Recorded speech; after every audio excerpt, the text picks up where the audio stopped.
গতকাল ২৬শে সেপ্টেম্বর ঈশ্বরচন্দ্র বিদ্যাসাগরের জন্মদিন। প্রাতঃস্মরণীয় ঈশ্বরচন্দ্র বিদ্যাসাগরের জন্ম ১৮২০ খ্রিস্টাব্দের ২৬শে সেপ্টেম্বর মেদিনীপুর জেলার বীরসিংহ গ্রামে। তার বাবার নাম ঠাকুরদাস বন্দ্যোপাধ্যায় এবং মাতার নাম ভগবতী দেবী।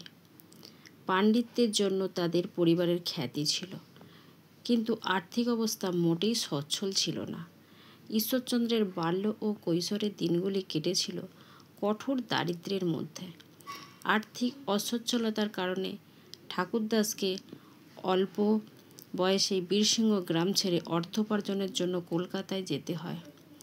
সেখানে নামমাত্র বেতনে এক ব্যবসায়ীর খাতা লেখার কাজে নিযুক্ত হন।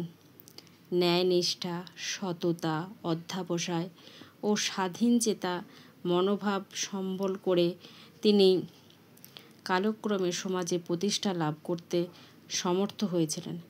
পিতার এই সব গুণ পরবর্তীকালে পুত্র ঈশ্বরচন্দ্রের মধ্যেও পূর্ণ মাত্রায় দেখা গেছে।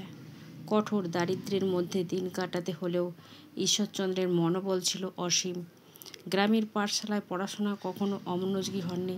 প্রাথমিক শিক্ষা শেষ হলে বাংলা ১২৩৫ সনের শেষ দিকে তিনি বাবার সঙ্গে কলকাতায় আসেন। সেই সময় তার বয়স ৯ বছর। কথিত আছে, পথে আস্তে আস্তেই তিনি অসাধারণ মেধা বলে ইংরাজি সংখ্যা ১ থেকে ১০ পর্যন্ত শিখে নিয়েছিলেন। ঈশ্বরচন্দ্র কলকাতায় বড়বাজার অঞ্চলে ভাগবতচরণ সিংহের বাড়িতে বাবার সঙ্গে বাস করতে থাকেন। ভর্তি হন সংস্কৃত কলেজে। ব্যাকরণের ৩য় শ্রেণীতে অপরিসীম অধ্যবসায় ও নিষ্ঠার সঙ্গে পড়াশোনা করে তিনি স্কুলের পরীক্ষায় কৃতিত্বের পরিচয় দেন এবং মাসিক ৫ টাকা বৃত্তি লাভ করেন। ঈশ্বরচন্দ্রের পাঠানো রাগ এমনই ছিল যে তেলের অভাবে ঘরে আলো জ্বালাতে না পারলেও পথের ধারে গ্যাসের আলোতে বসে পড়া তৈরি করতেন।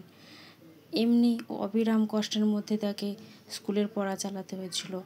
ব্যাকরণ শ্রেণীর পাঠ শেষ করে ঈশ্বরচন্দ্র ইংরাজি শ্রেণীতে পড়া আরম্ভ করেন। এরপর সাহিত্য শ্রেণীর পাঠ শেষ করে ১৮৩৩ খ্রিস্টাব্দ থেকে ১৮৩৫ খ্রিস্টাব্দের মধ্যে সাহিত্য শ্রেণীতে তিনি কৃতি শিক্ষক জয়গোপাল তর্কালঙ্কারের কাছে শিক্ষা লাভ করেন। সংস্কৃত কলেজে বার্ষিক পরীক্ষায় প্রথম স্থান লাভ করেন। ১৮৯১ খ্রিস্টাব্দে ২৯ জুলাই এই মহামানব লোকান্তরিত হন।